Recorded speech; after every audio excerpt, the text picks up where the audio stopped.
everyone, Kathy from Kathy's Vegan Kitchen. Welcome back. Today we're making one of my favorite things, Dan noodles. They're vegan, of course. And Dan noodles typically have pork or meat in them. Obviously, we aren't having any of that. And I'm not even putting tofu in. So it's a spicy noodle. We're going to tone it down a little bit because Paul doesn't like spicy. I like spicy, but you can always add spicy, but you can't take it away. And it has very few ingredients, but 3 steps. So it's kind of easy. So what we're going to do is we're going to start with the peanuts. So these peanuts, I'm going to roast them. And what I do is I put a 1/4 cup of peanuts in a bowl, and then I put 1 tablespoon of aquafaba. Aquafaba is the juice from a chickpea can, and it gets them all sticky.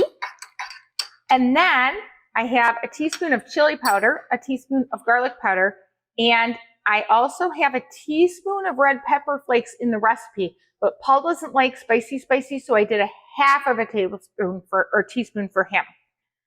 So you literally toss these peanuts around in here and you get them all wet and sticky. And we're going to pour them on a pan. And I'm going to spread them out. And you're going to cook them at 350 degrees for 10 minutes. That's it.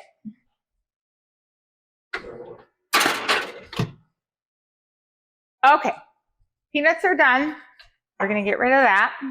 You don't have to add the spicy peanuts. It's optional at the end. Okay, so we're going to use rice noodles today, and you need to soak your rice noodles for 30 minutes, and then you rinse and drain them, or you can cook your rice noodles partially in the stir fry into the wok. I like to soak them and then add them later. We already did that because you don't want to watch me do rice noodles for 30 minutes and soak them, so they're already done. We have a sauce here, which is the spicy peanut sauce. Now, when you're making a sauce, you want to make sure that you're putting the sticky ingredient in last because it sticks in the bottom and you don't want to do that. So we have a 1/2 inch of fresh ginger, and you just want to take the skin off. And honestly, if you want to leave the skin on, you can. It doesn't really matter. I have a tablespoon of maple syrup. I have 2 teaspoons of rice vinegar, a 1/4 cup of water, a 1/2 cup of soy sauce. I like the low sodium kind. You don't need to add any more sodium, right? Or you can use tamari, or you can use liquid aminos. And then the recipe calls for a tablespoon of this hot chili sauce. Now I'm using 1/2 that amount because Paul is the one eating this tonight and he's not a spicy guy. You can tone this recipe down. Even if you don't like spice, you can leave this element out and the sauce is just fabulous. So I mean, you don't have to be a spicy person. And last but not least, 2 tablespoons of my homemade peanut butter. And that recipe is also a YouTube video and it's in my blog. You can use any peanut butter you like, or you can use that powdered peanut butter and add it to it for less calories or less fat, and that works too. You're gonna put the top on, and we're gonna spin it.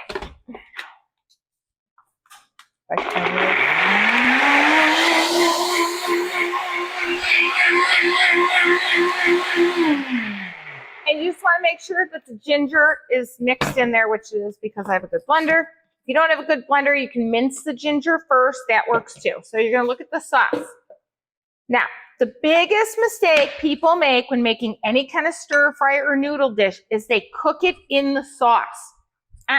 You put the sauce in way at the end so you avoid soggy vegetables and soggy noodles. Nobody likes soggy anything. So you're going to turn your wok on medium high, and we're going to start with 3 cloves of garlic and 2 bunches of green onions that are all chopped up. If you don't like green onions, you can use white onion, you can use yellow onion. It doesn't make any difference whatsoever. You can even use red onion if you like. And we're going to stir that around a little bit. And as you can hear it sizzling? We're going to add these mushrooms. There's 8 ounces of mushrooms, and I chopped them up, not finely, but they're not sliced. So they're chopped up a little bit more than just sliced. So they're bite-sized.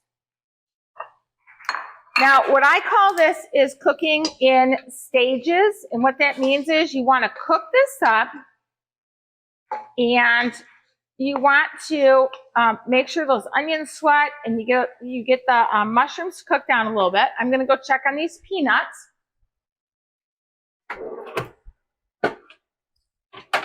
They have a few minutes left, but I'm going to stir them around a little bit because we don't want burnt peanuts.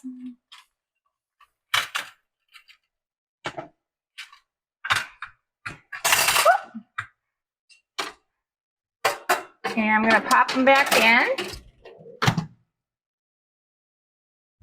Okay. Now that these are cooking up,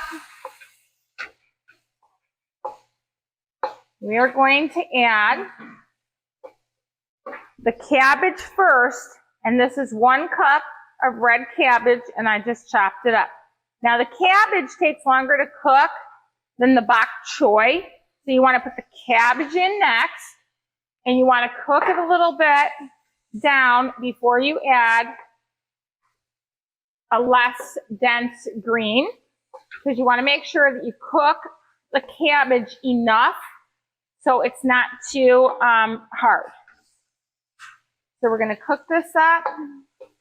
As you can see, it's cooked down. Now we're going to add 1 bunch of bok choy. It's an actual, like a head of bok choy. And this cooks up really quickly. So you don't really need much for it to do so. And now we're going to add our noodles. And the noodles are already soaked, and you just need them to cook through. It takes minutes to cook these noodles in a wok, not even a minute. You just want it cooked through so the noodles are hot. This looks good. Doesn't it look good, Paul? And then we're going to add the sauce. The sauce is going to break up the noodles a little bit. Now remember what I said. You do not want to cook anything in the sauce. So you need to make sure everything is hot and cooked through before you add the sauce. That's the secret to no sogginess. We're going to pour the sauce. Oh, that smells good. We're going to pour the sauce on. Now, someone asked me what kind of pans I use today. I like scan pans. There's a link on the recipe for scan pans. Dr. McDougall recommended them years ago when I went on a trip with him to Costa Rica. They have all different sizes. I also have a set of Rachel Ray pans that I like that are light blue, and they kind of go with my kitchen, and somebody bought them for me, and I love them. So those are also very good, but these scan pans are the best oil-free pans I have that where stuff doesn't stick. Like nothing stick today, and I didn't use any oil. Okay, so it's heated through. I'm turning off my heat. And then we're going to serve it up for Paul to taste test. We like it when Paul tastes tests. Okay. So we're going to bring these noodles. Now, you can do this with tofu on top. We're just not going to today. It's great with the vegetable and just the noodles on its own. And it's super yummy. And let me grab a paper towel because I'm messy again. I should be called the messy cook. And let me wipe that down. See, look it. You can just wipe it with that paper towel and it looks great. And then you're going to take some of these spicy peanuts and you're going to garnish on top. And again, you don't have to use these spicy peanuts, but I like the spicy peanuts. And there you go. Vegan Dan noodles. Quick and easy. So yummy. If you like it spicy or you don't like it spicy, you choose. I hope you enjoyed the recipe today, and we'll see you next time. Bye. Okay, we are back for taste testing by Paul. This is Dan noodle. Take one. Take one? Wow. here we go. Hot. You better blow on it. I got some noodles, some bok choy. Something. He's gonna eat it sloppy. It's pasta, so give him a little break. Mmm. Sauce is fabulous. I'm gonna get a spicy peanut. Mmm. Mmm. Could be way spicier though. Oh my gosh, you don't like spicy. You This can is- always add spice. This is fabulous. What's it called? Dan Noodles. No, we're gonna change the name to Paw Noodles. All right, everybody. See you next time. Bye.